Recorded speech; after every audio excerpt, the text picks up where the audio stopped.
kiss for you.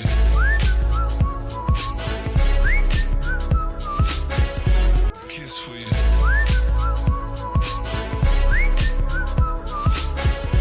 Kiss for you. इस tutorial में मैं आपको इंसर्ट के टैब में से लिंक्स और टैग्स के ऑप्शन से मौजूद टूल्स के मुताबिक बताने जा रहा हूँ।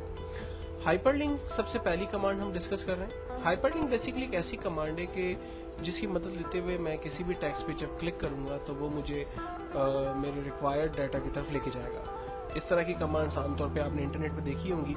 इंटरनेट पे जब हम किसी टेक्स्ट पे क्लिक करते हैं तो उससे कनेक्टेड जो फाइल या पेज होता है वो हमारे सामने ओपन हो जाता है।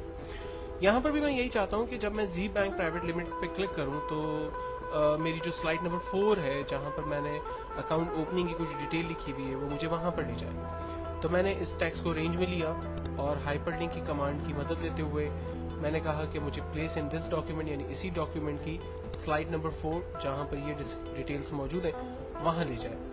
फाइनली मैंने इसे ओके किया। अब देखें ये इस वक्त काम नहीं कर रहा। ये काम कब करेगा? जब प्रेजेंटेशन रन होगी। तो प्रेजेंटेशन को रन करने के लिए पावर पॉइंट पे जो तरीका है वो F5 है। आप कीबोर्ड से F5 का बटन दबाते हैं, प्रेजेंटेशन फुल स्क्रीन पे नजर आती है। देन माउस की मदद लेते हुए मैंने अपने इस टेक्स्ट के ऊपर क्लिक किया। आप देखें से डायरेक्टली मुझे स्लाइड नंबर 4 पे पहुंचा दिया। तो एक्चुअली हमने स्लाइड 1 के टेक्स्ट का स्लाइड 4 के साथ जो है वो लिंक क्रिएट कर दिया है और जब मैं स्लाइड 1 के इस टेक्स्ट पे क्लिक करता हूं तो मुझे वो डायरेक्ट स्लाइड 4 पर लेके चला जाता है। इस हाइपरलिंक को मुझे रिमूव करना है तो मैं इस टेक्स्ट को सिलेक्ट करके दोबारा हाइपरलिंक के ऑप्शन में जाकर रिमूव लिंक पे क्लिक करता हूँ। ये टेक्स्ट दोबारा अपनी असल शक्ल में आ जाता है।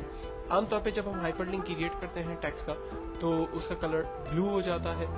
और साथ ही साथ मैं आपको यहाँ पर ये भी बताना चाहता हूँ कि अगर आप हाइपरलिंक अपनी स्लाइड के दरमियान नहीं क्रिएट करना चाहते और किसी दूसरी फाइल के साथ क्रिएट करना चाहते हैं तो फिर इसके लिए आपको एग्जिस्टिंग फाइल और वेब पेज में जाकर यहाँ पर दी हुई फाइल में से किसी भी फाइल के साथ अपना रिलेशन क्रिएट करना होगा। देन ओके करेंगे आप। इसी तरह से F5 बटन प्रेस करेंगे और जब प्रेजेंटेशन आपकी रन होगी तब आप अपने टेक्स्ट के ऊपर क्लिक करेंगे तो आपको कहेगा कि दिस लोकेशन में बी अनसेफ और do you want to continue, yes करेंगे, वो लोकेशन आपके सामने ओपन हो जाएगी। अब हो सकता है कि चूंकि ये फाइल करप्ट हो तो ये फाइल इसलिए यहाँ पर ओपन नहीं होगी। तो हमने सिंपल लिंक क्रिएट किया। एक फाइल से दूसरी फाइल तक जाने का तरीका हमने यहाँ पर हाइपरलिंक की मदद लेकर समझने की